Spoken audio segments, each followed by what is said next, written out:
¿Qué tal amigos? Bienvenidos a una emisión más de Hablemos de Ópera en Casa. Soy Gerardo Kleinburg y les doy la bienvenida desde la sana distancia que todavía tenemos que guardar. Es importante recordarlo, es importante escucharlo, es importante seguir el lema de nuestra página y de nuestro proyecto durante estos meses. Quédate en casa y hablemos de ópera. Y hoy vamos a hablar de ópera y tenemos un tema fantástico. Madama Butterfly, Puccini. Ahora les platico bien el título, pero como acostumbramos en nuestras emisiones, empezamos por los agradecimientos a las instituciones, a las instancias que se suman, que co-transmiten con nosotros este proyecto que se ha vuelto ya de tal penetración y buena recibida por tanta gente en nuestro país y fuera de él. Hay algunas de nuestras charlas que ya han rebasado 35 mil visualizaciones, lo cual es realmente muy estimulante para nosotros, pero sobre todo nos hace felices porque nos hace entender que la ópera está viva y que la ópera gusta.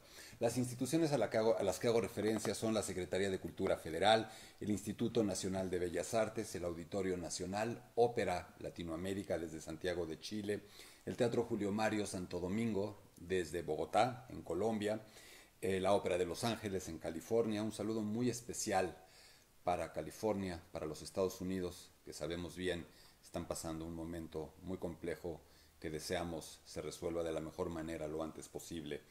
La Fundación Sinfonía de República Dominicana, el Canal 22, el Conjunto Santander de Artes Escénicas de la Universidad de Guadalajara, el Fórum Cultural Guanajuato, el Instituto Sinaloense de Cultura, Proópera AC, Festival de Santa Lucía en Nuevo León, la Secretaría de Cultura de Coahuila, el Instituto Sonorense de Cultura, el Festival Alfonso Ortiz Tirado, la Secretaría de Cultura de Tabasco, la Mahler Foundation en Viena y la Sociedad Mahler en México.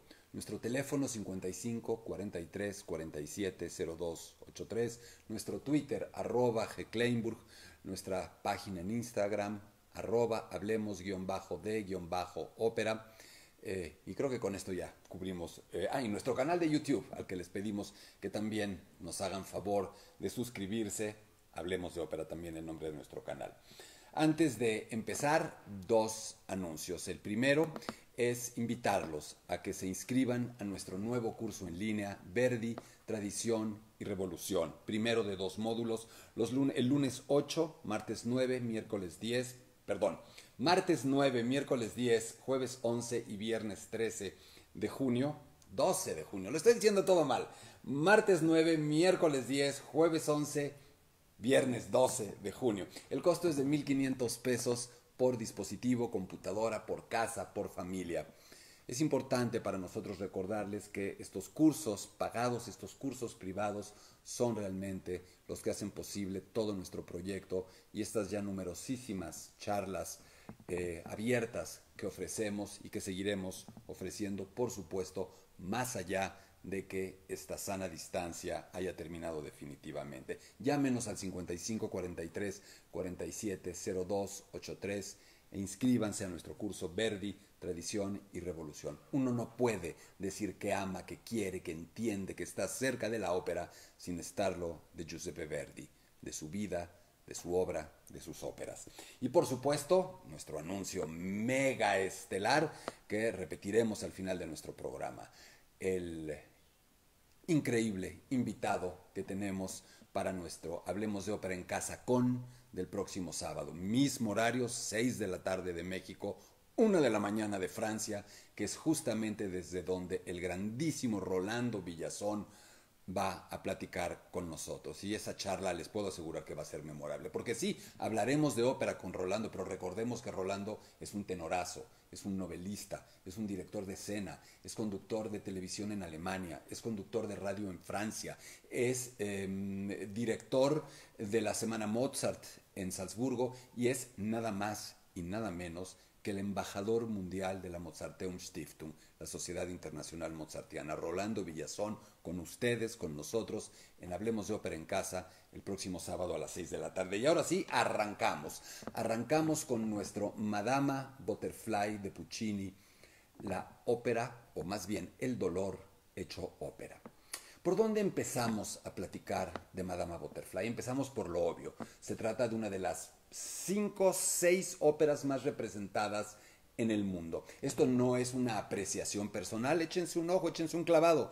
En una página les doy el tip que se llama www.operabase.com.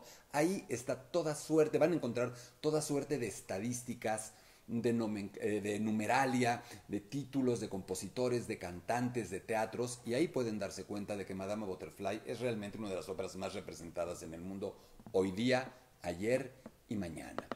Y lo es porque en alguna medida se ha convertido por obra y fuerza de la genialidad de Puccini en una de las óperas más poderosas que existen. Una de esas óperas que invariablemente, función tras función, año tras año, en los 116 años que lleva de haberse estrenado, sigue conmoviéndonos, sigue rompiéndonos, sigue partiéndonos el corazón. Vamos a tratar de entender cómo se armó esta ópera, cuál es el contexto, cuáles son algunos de los elementos que nos permiten o que le permiten a Puccini seguirnos atrapando de esa manera. Empecemos por lo que ya hemos comentado.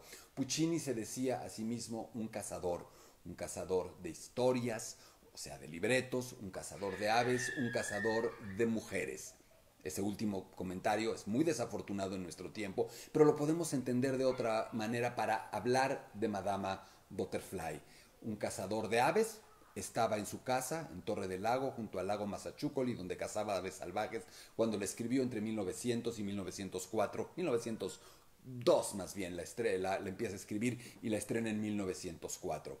Es un cazador de historias porque realmente ha cazado un gran libreto, veremos cómo lo cazó, y es un cazador de figuras femeninas en sus óperas. Hace unas 2 o 3 charlas hablamos precisamente de cómo se podían relacionar algunos compositores con la paternidad, con el padre.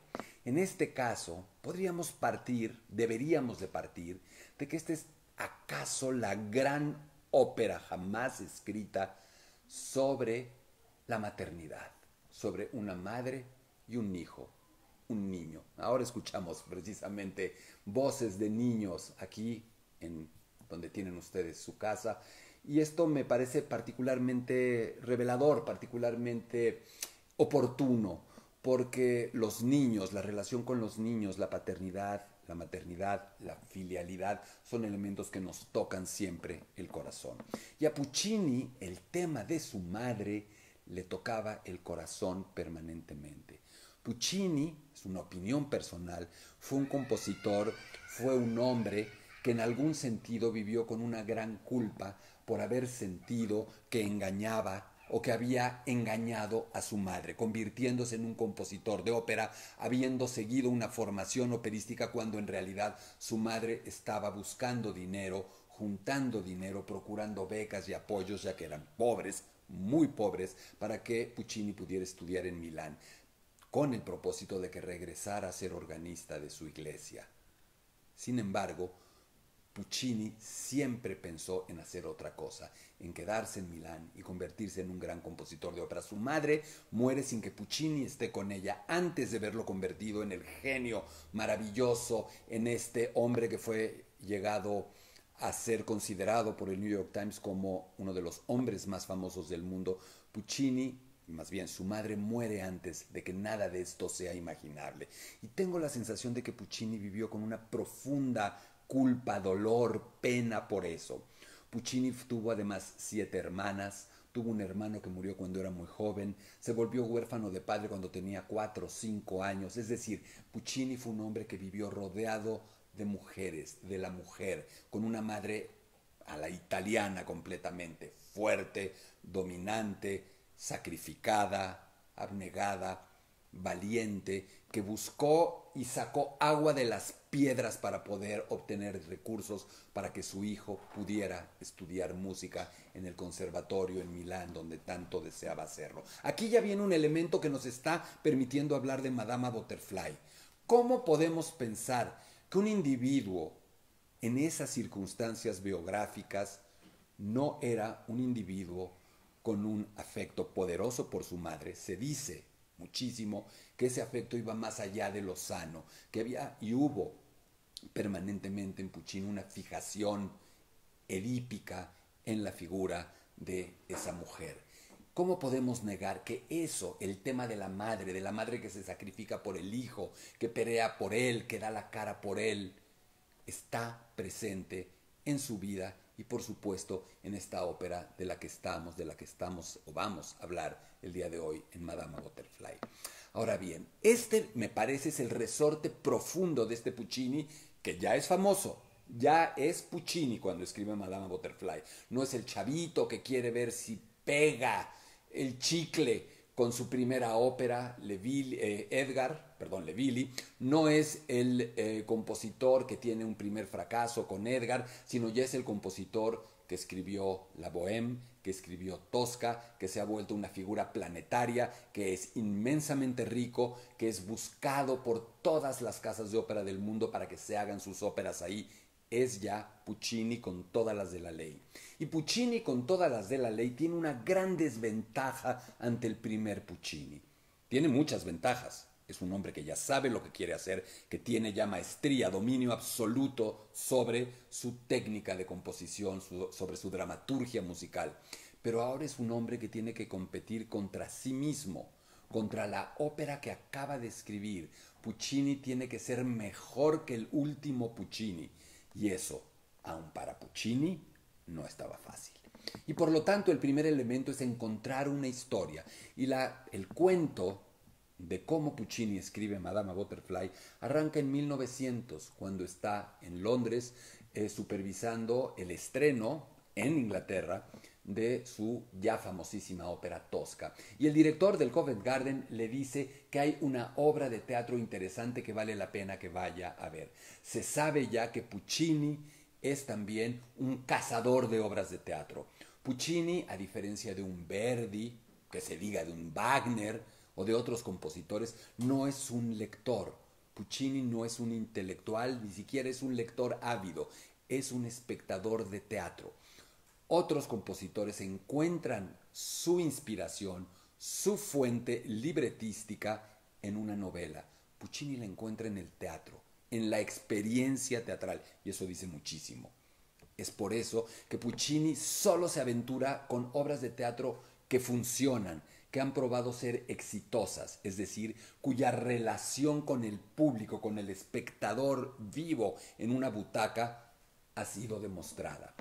Va a ver esa obra de teatro y, como le suele acontecer, son obras de teatro en idiomas que no habla las que terminan por persuadirlo. Es el caso de Tosca, que ve en francés, protagonizada por Sarah Bernhardt, lengua que no habla.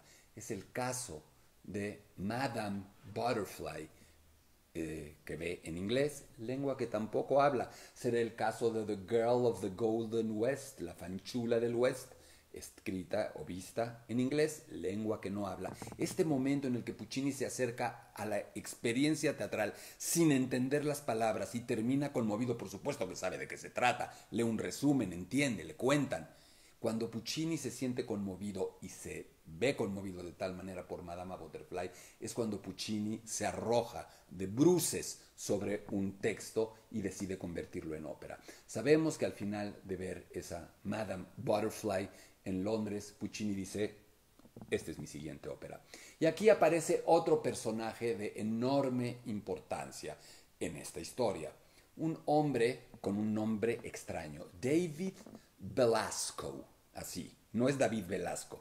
David Belasco, escrito con B alta y doble L. Bellasco, de origen portugués, de origen judío, nacido ya en Estados Unidos, payaso de joven, actor, empresario, dramaturgo, director de escena, escenógrafo, diseñador de iluminación en estos principios absolutos de la luminotecnia. Están haciendo la luz artificial, la luz eléctrica, fanático de los efectos especiales y un poquito plagiario, un tipo que toma historias de aquí y de allá y muchas veces sin dar crédito las hace suyas. Madame Butterfly es uno de sus grandes éxitos. Es un empresario ya muy a la Broadway que hace teatro muy popular, pero bien hecho, y que lo estrena en Nueva York y luego lo lleva a Londres o viceversa. Muy como funciona el teatro musical y el teatro comercial hoy día. Esta Madame Butterfly parte de algo que ya existe. Y aquí tenemos que generar el contexto completo. Estados Unidos, Japón, finales del siglo XIX, es decir, la época de Puccini. Recordemos que Puccini nace en 1858 y muere a los 66 años en 1924. Esta es la relación entre Japón y Estados Unidos en ese finales 80s, 90 del siglo XIX, en donde ya hay un interés comercial importantísimo de los estadounidenses por los japoneses. Japón ha pasado de su régimen de samuráis militarizado del famoso shogun a nuevamente un régimen monárquico. Hay un emperador que domina todo el archipiélago. Hay este momento híbrido entre lo que queda de los samuráis y esta este nuevo régimen político monárquico, esta primera colonización estadounidense de este lugar, buscando tener un punto de camino, bases navales con miras a terminar de conquistar el extremo oriente, búsqueda de insumos para su nueva industrialización, etcétera, etcétera. Y por el otro lado, esta relación en la que los japoneses, que han vivido aislados siglos enteros, empiezan a ver llegar literalmente algo muy parecido a extraterrestres. Es algo tan similar como si nosotros viéramos llegar un ovni con unos señores que se comportan, tienen costumbres y se ven de una manera que no imaginamos. Así veían al principio los japoneses a los estadounidenses y se sienten también atraídos. Hay una búsqueda de asimilación mutua. Los dos se sienten fascinados por el otro con mayúscula, por lo exótico. Ambos son exóticos, distintos, distantes para cada uno. Y en esta relación existe abuso de una parte sobre la otra, de los Estados Unidos, pero también alguna visión ciertamente acomodaticia de sacar algún provecho de algunos vivales en Japón, que se hacen pasar por una suerte de pachuco, de gente que combina costumbres, vestimentas japonesas con estadounidenses, que trata de hacer negocio. Y qué mejor negocio que venderle casas y prácticamente chicas, trata de mujeres, lenocinio en algún sentido, con mujeres japonesas que puedan resultar atractivas para estos marinos que quedan estacionados cierto tiempo ahí y les hacen una suerte de combo perverso, asqueroso, como hoy mismo vemos en muchas documentales que dan cuenta de estas redes que abusan de menores. Es decir, que venden un combo donde hay una pequeña propiedad que casi incluye este matrimonio temporal, una modalidad que surge en esa época en Japón, entre un extranjero y una japonesa. Ellas obligadas a ser fiel durante 999 años, ellos capaces de destruir o de disolver ese matrimonio absolutamente falso, absolutamente simulado, en el instante en el que abandonen el archipiélago. Ese es el contexto de cómo Cho-Cho-san y Pinkerton fincan su relación a través de este vivales que es Goro. Decíamos que ese es uno de los contextos y este es el contexto del que surge la historia que David Belasco convierte en obra de teatro. Hay otro personaje importante, un abogado que escribía en los Estados Unidos, John Luther Long, que dice que un cuñado suyo conoció de una historia muy similar a la de Madama Butterfly. Un cuñado suyo que era un pastor metodista en Nagasaki y que supo de una situación así. Para hacer el cuento corto, agreguemos a otro personaje que es Pierre Loti, un escritor, poeta francés que pasó por Japón y también tuvo una relación con una chica, Cho-Cho-san, con la que tiene este matrimonio temporal, falso, abusivo, pero en lo que es un negocio para las dos partes, que se va después de Japón, se separan.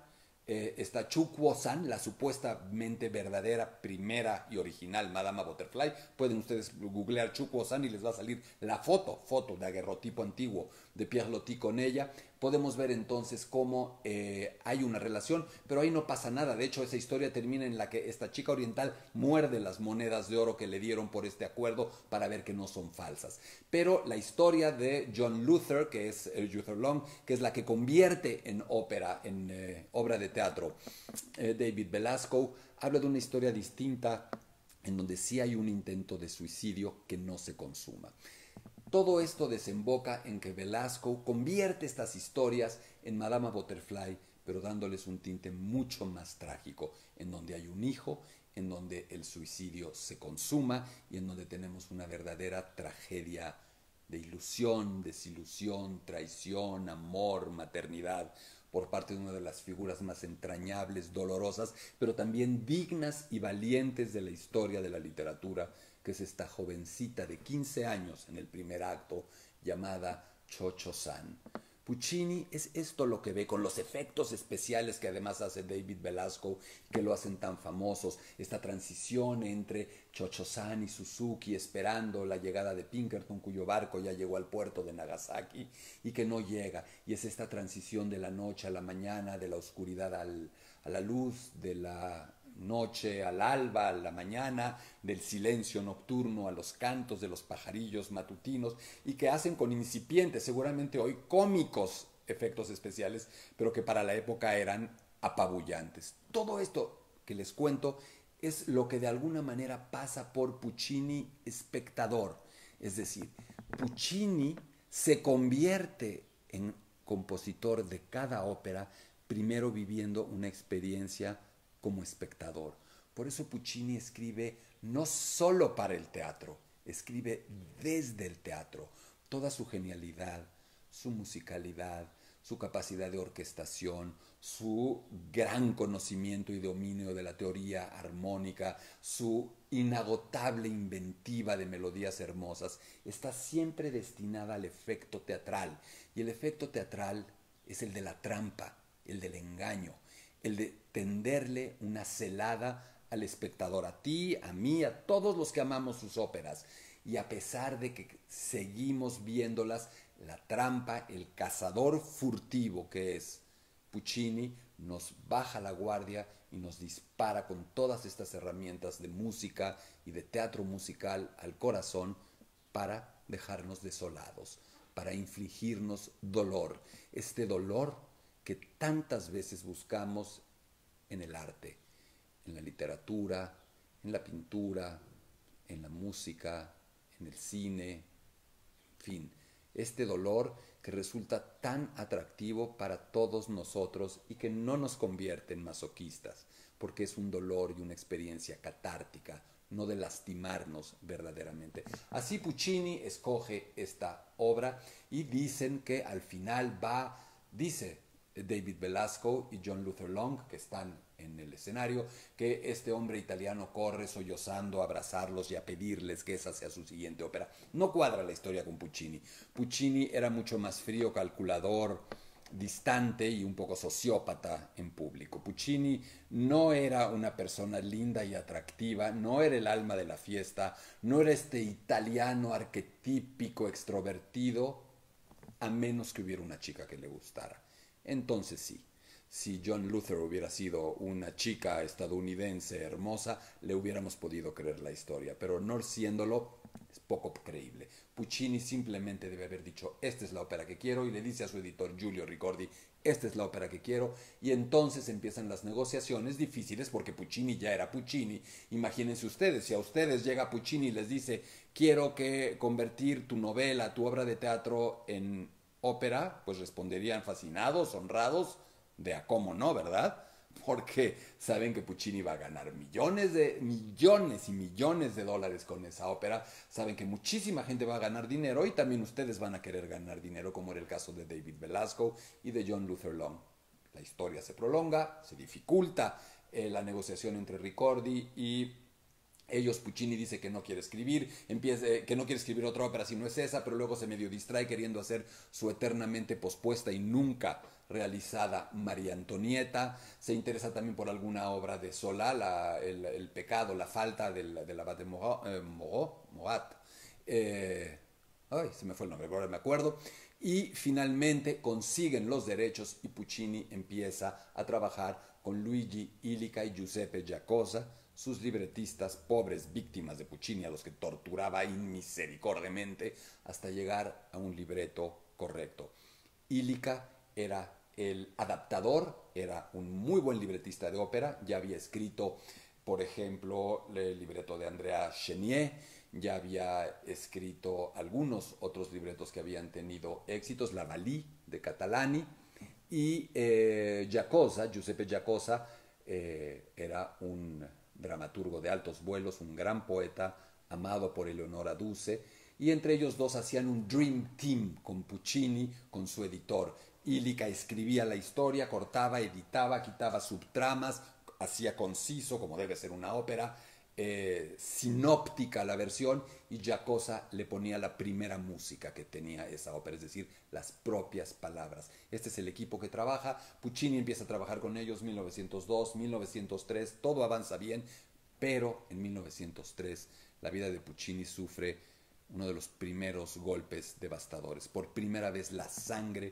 aparece en su vida. Y cuando tomen ustedes mi curso Puccini o la ciencia de la seducción, que será el que sigue de Verdi y que haremos en línea, entenderán mucho más. Porque así como les estoy contando este pequeño detalle de la vida de Puccini, me encantaría contarles toda su vida, todo lo que sigue, las partes tan oscuras, complejas, con grandes sorpresas recientes y descubrimientos recientes que cambian toda la biografía de Puccini. Así me gustaría platicarles todas sus óperas, su producción, su evolución, su biografía. Así es que ya estamos haciendo comercial del siguiente curso que será sobre Puccini después del de Verdi, que estoy seguro que van a tomar todos y todas ustedes.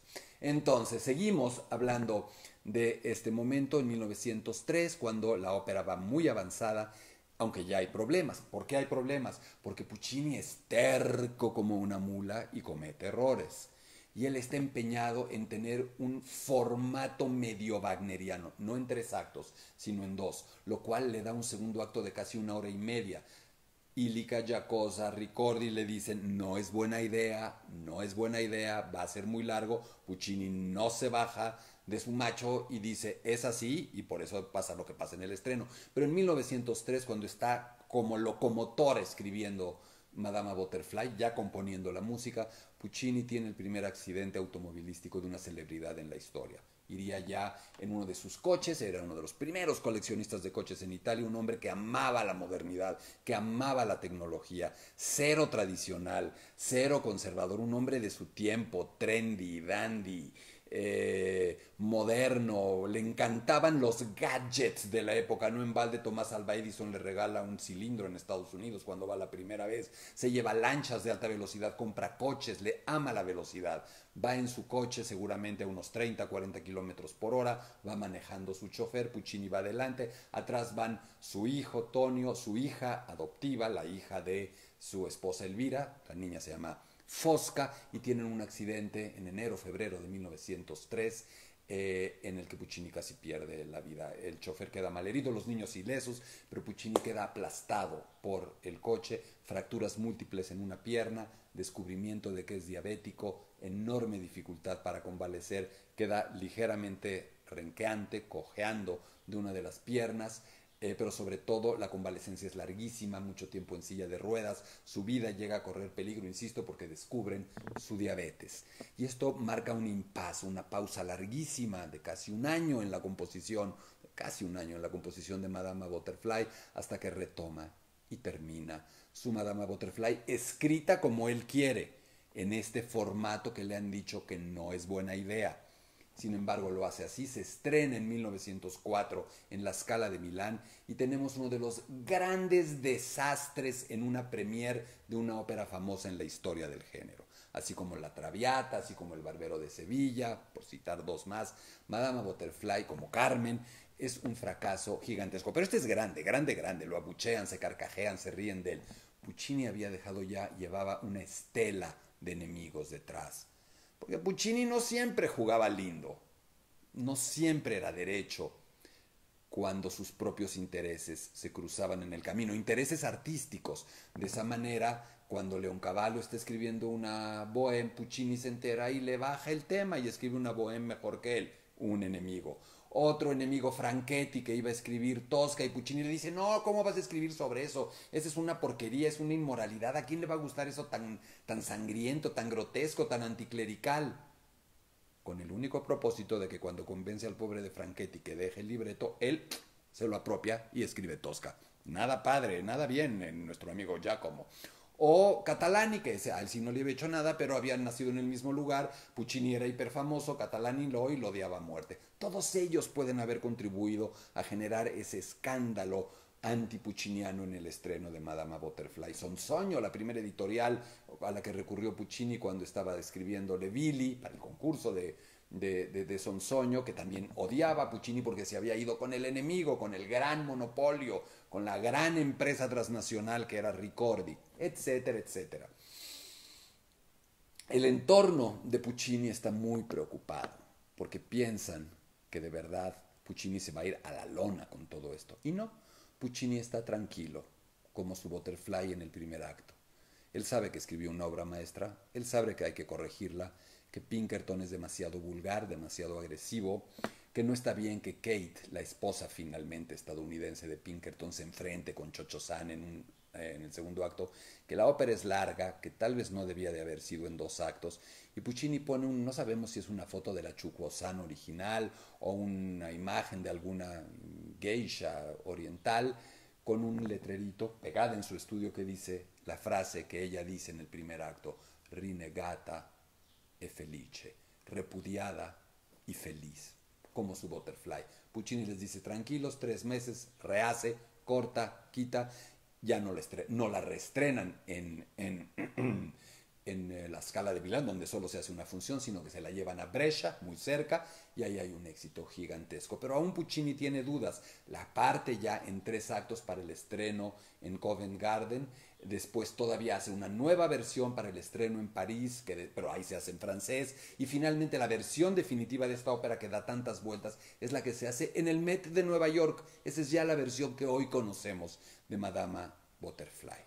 Esta es la historia, como se puede contar de cualquier ópera de Puccini, pero no, porque esta tiene todos estos elementos que hemos comentado. Hay dolor físico de Puccini. Puccini escribió una parte sustancial de Butterfly con terribles dolores físicos. Está el dolor emocional de Puccini ante lo que sucedió con su madre, y está el dolor de Cho-Cho-San. Puccini realmente no se enamora, no está enamorado de mujeres, no está enamorado de historias, no está enamorado de obras de teatro al hacer una ópera. Puccini escribe obras de teatro cuando se enamora del personaje. Puccini se enamoró de Mimi, se enamoró de Cho-Cho-San, se enamoró de Tosca, se enamoró de Suor Angelica, se enamoró de Liu, se enamoró de ellas, y por eso estas óperas tienen el poder que tienen. Y luego, por supuesto, a escribir. ¿Y qué hace Puccini? Tenemos un ratito más para poder platicar. ¿Qué hace Puccini musicalmente? ¿Cómo está? ¿Dónde está el truco? Por supuesto, el primer truco, como siempre, está en la orquesta pucciniana. Estos colores, estas texturas, esta búsqueda invariable de lo exótico.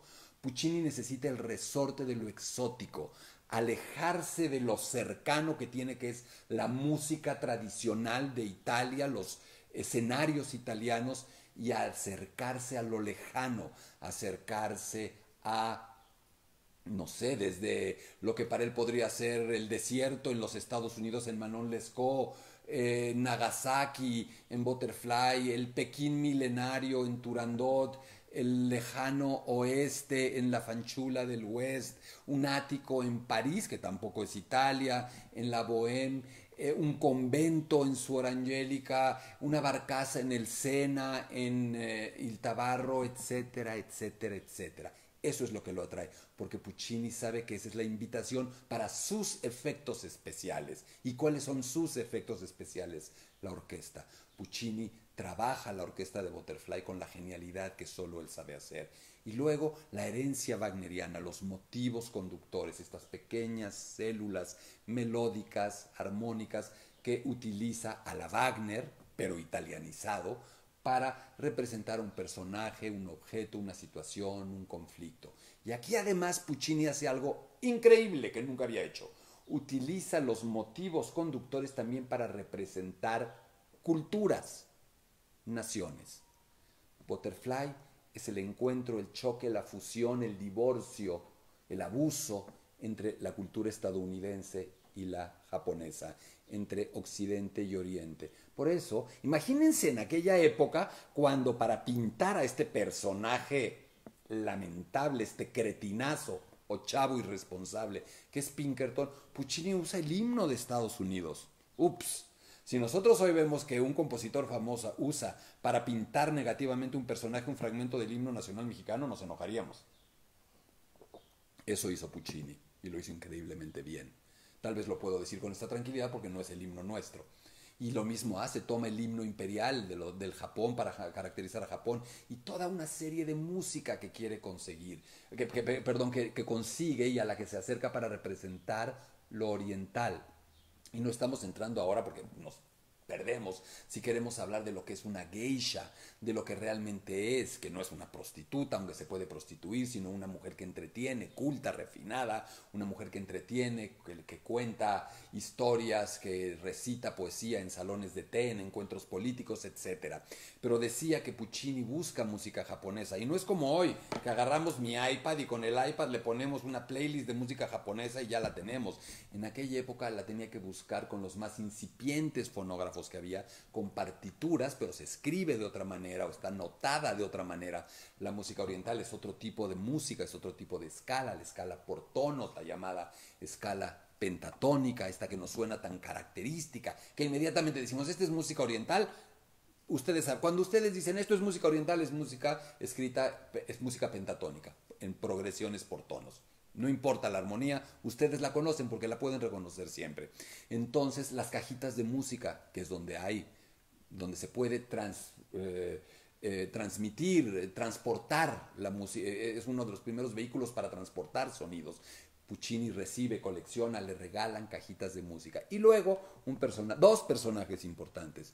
La esposa del embajador de Japón en Italia, que se vuelve a lo mejor hasta demasiado amiga de Puccini y que pasa tardes enteras con Puccini cantándole canciones, contándole historias de Japón, hablándole en japonés para que oiga cómo suena el japonés y Puccini anotando. Ay, conociendo a nuestro amigo Giacomo, cuidado, señor embajador, porque puede haber sido peligrosa la relación. No estoy exagerando entre Puccini y la esposa del diplomático japonés. Por otro lado, tenemos también a una geisha famosa cuyo nombre no recuerdo en este momento, que pasa por Italia haciendo algunos espectáculos y Puccini la va a ver y también toma algunas canciones de ahí. Esto es lo que Puccini le empieza a echar a su licuadora para hacer nuestro licuado sonoro de Butterfly. La música de los Estados Unidos, la música del Japón, la orquesta, estas melodías hermosas, pero luego viene la parte fundamental, la trampa, la narración. Si uno escucha solo la orquesta de Madama Butterfly, un poco como con Wagner, ahí nos están contando la historia. No hay casualidades. ¿Cómo empieza? Con una fuga. Pero si la oímos bien, es una fuga sobre algo que es rítmica y melódicamente muy oriental. Pero la fuga es una de las formas musicales por antonomasia de Occidente. Ahí está ese sincretismo, esa mezcla que está buscando todo el tiempo en Butterfly. Es increíble cómo Puccini occidentaliza, orientaliza la música cada vez que quiere decirnos algo.